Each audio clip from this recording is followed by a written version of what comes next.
The Nintendo Switch 2 is off to a rough start, which is especially shocking when you look at how good that last Nintendo Direct was. Tons of amazing games from Nintendo like Mario Kart World, where you can hang out with your homies in an open world and take pictures. Then there's this new big 3D Donkey Kong with Bonanza, looking like it was made by the Super Mario Odyssey team, which is my all-time favorite 3D Mario game, so this looks incredible. Third parties really took a swing with titles like Elden Ring, Final Fantasy, the Yakuza series. Deltarune, one of the most heavily anticipated indie games, is dropping 2 new chapters on the Switch 2 on launch date. Then you got fan favorite features like Game Share, which is looking like a souped up version of the DS download play feature, making it easier than ever before to get more out of a single copy of a game. And it didn't stop either. The Nintendo GameCube is coming to NSO after years of request. Wind Waker is a launch title for the console, and Soul Calibur 2 is back with a playable Link. Heavily demanded titles like Pokemon Coliseum and XD, which have never gotten re-releases, are making their way to the service within the first few batch of games. This Nintendo Direct is everything I could have dreamed of and more. The way Nintendo came out of the gate with everything they had, showing us a solid release date of June 5th. I can't wait to get my hands on all of these games.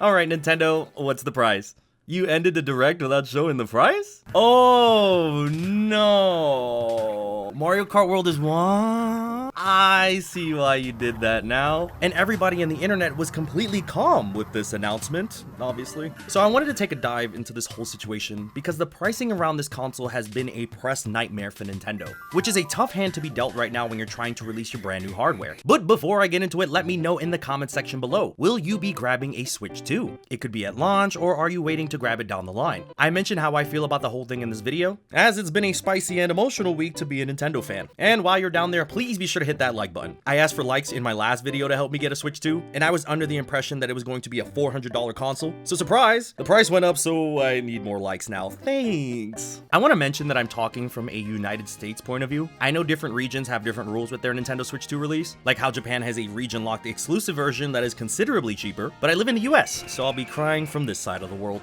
$450 makes sense for the console price point being directly below a PS5. It would be much harder to sell it if it was at the same price as a PS5, so this checks out. I was hoping that it would land on $400, but maybe that was a little bit too optimistic. Regardless, most people are okay with that console price, to be honest. That hasn't really been the issue. Now, $80 games on the other hand.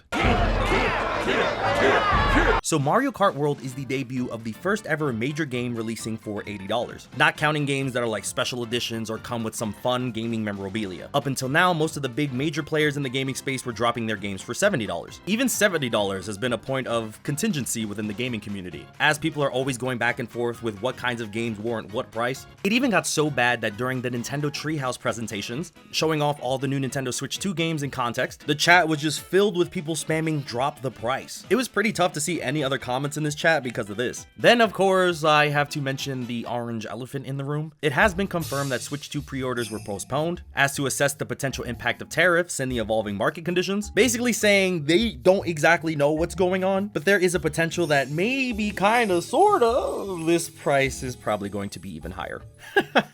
I love it when politics is directly tied into my gaming hobby. It's wonderful.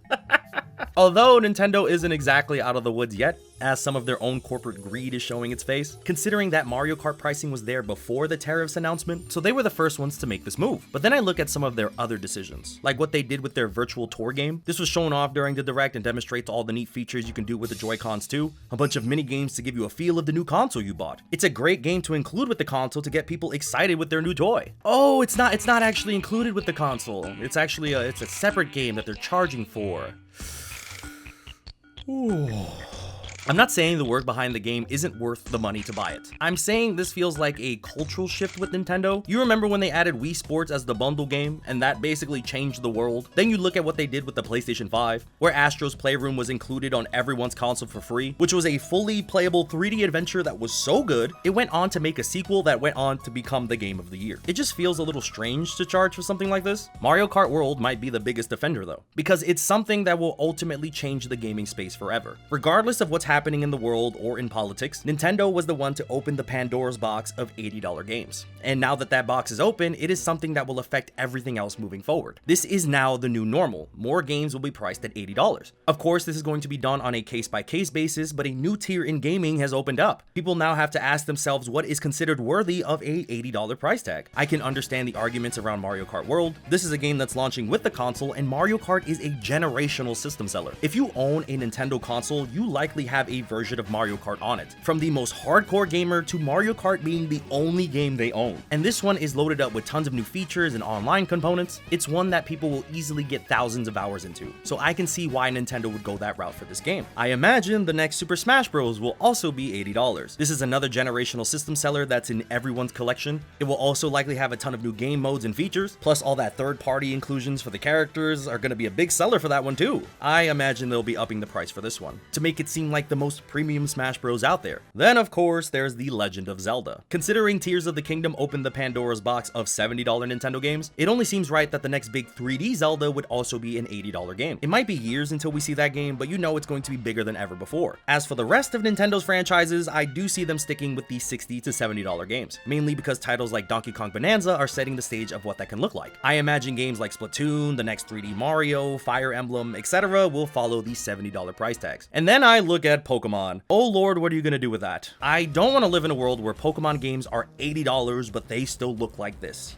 I am not a graphics freak, I promise you, but for $80, I'm expecting a little more than this. Gen 10 is probably going to be $80. Oh lord have mercy. This also isn't something that ends at Nintendo. It will easily be something that the competition is looking at as a viable option. Like EA would quickly get up and put $80 tags on all of their games if they could. All those sports titles that will be quickly going up in price. Then of course there's the new Call of Duty that releases every year. Gotta offer that premium $80 for the new COD. PlayStation will probably follow suit, and their next lineup of first party games will be $80 probably. I mean titles like God of War, The Last of Us, basically anything that's like a playable blockbuster. Then there's the ultimate granddaddy of them all, the ultimate decider in this new gaming future, Grand Theft Auto 6. This has been a game that people have been debating the price of before games were $70. I know Rockstar Games saw Nintendo drop that $80 Mario Kart and they all started dancing in their boardroom. They know they can now comfortably launch a game for $80 or more, since Nintendo is the one who took most of the hit for this announcement. Heck, I wouldn't be surprised if they priced GTA 6 at $90, marking the first ever $90 game in the world, starting this vicious cycle all over again. But that's the thing about Grand Theft Auto. Just like Mario Kart, it is a generational system-selling video game. No matter the price, people will be paying to enter because they know they're in for a massive experience. And that's not even counting potential DLC for games down the line, adding $20 to $30 on top of each experience to make it feel truly complete. It's looking like gaming is going to be a bit more expensive in the future, and at the end of the day, price is subjective. Everyone has different value for different things because we all have different lives. No matter how we cut it, capitalism affects every decision we make. So what might work for some might not work for others. I have played games that have costed me $70 and have given me 100 hours of gameplay, while I have also played games that have costed me $20 and have offered me thousands of hours of replayability. How money flows is different for each of us. Also, the cost of living is drastically higher now than it ever was before. People have less expendable income now to drop on video game hobbies. I went to the supermarket to buy eggs, and when my card got declined, the chicken who made them just started beating my ass in line. We're really on some hard times. I do think the lack of extra cash laying around for most is what's going to hurt Nintendo. Most general audiences are not going to be fast to adopt this new hardware. Of course, the major Nintendo enthusiasts will be picking up the console on day one. But how do you sell something like this to someone who already owns a Switch? With Mario Kart 8 Deluxe and its massive roster of characters and tracks, is the new Mario Kart enough to grab them? Of course, the real winner here is the bundle. As for $500, you can get the console with Mario Kart World included, saving you $30 on the game instead of buying it separately. Nintendo knows these bundles sell like hotcakes, so it was smart to include them.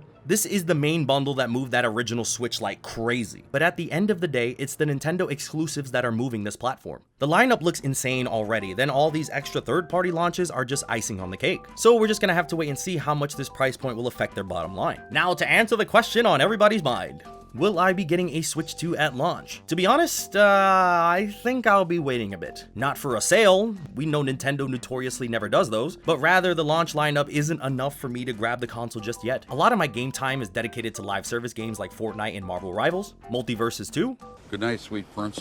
But I usually only invest into other games I know I'll be interested in. Gaming has gotten too expensive to gamble on if I think I'll like a game or not. Shelling out $70 to not really vibe with the game is not something I'm doing these days. In the case of all these Nintendo games though, I think they're going to be getting me this holiday season. Mario Kart World looks great, but that can't be my main game. That's like the multiplayer game I can always go back to. It's mainly me waiting for that unique Nintendo-only single-player content. Something like a new 3D Mario, 3D Zelda, or a new Pikmin. I will be dropping money instantly for that. Although, Pokemon Legends ZA on Nintendo Switch 2. Pokemon Legends ZA. The frame rate! I'm healed! When I tell you, Seeing that frame rate fixed something inside of me. The last major Pokemon title, Scarlet and Violet, is universally known for its performance issues, and Pokemon Legends EA seems to have its own set of issues from its trailer. But then the Switch 2 version of the game, running at a solid 60 frames? That is enough for me to get a Switch 2. Oh, you're gonna be buying an entirely new console just for a few extra frames? Yes. I don't think you understand. I am not playing this game on my Switch 1. Do not make me go back to the lag. Pokemon is one of those franchises that I'm playing every entry forever. I know some of them are hot dog water, but I'm a fan and I love these games. They're going to get me for my money every single time. Just tell me where to put my card information and let's get this started. Seeing Pokemon run like that, I need it. I need it now. To sum it all up, the Nintendo Switch 2 Direct was such an amazing show. Solid pace, great game announcements, and tons of quality of life features for the console. But them hiding that price until the press releases after the presentation felt a bit weird. Like they were purposely hiding it because they knew the backlash that was going to follow. But man, it's really a polarizing time to be a Nintendo fan. Like man, I'm so excited to get that new Duskbloods game, but is that going to be another $80 game? $70? Who knows? A new level has been opened in how deplorable the gaming conversations are going to be. I also don't want the Switch 2 to end up like a Wii U situation. I want Nintendo to succeed, but this announcement has made me a bit more critical of my purchases. Honestly, it's making me look at my backlog like, damn, you guys are looking nice and playable right now. But we'll just have to wait and see what happens next. What do you guys think about this whole pricing situation? Is $80 too much? Is it not enough? Will it be something to change the tide against Nintendo? I love reading your comments on these, and you know, people just love to go ham, especially with stuff like money and pricing and stuff. I love to read it all. Thank you all so much for watching. Please be sure to comment, like, subscribe, and stay awesome.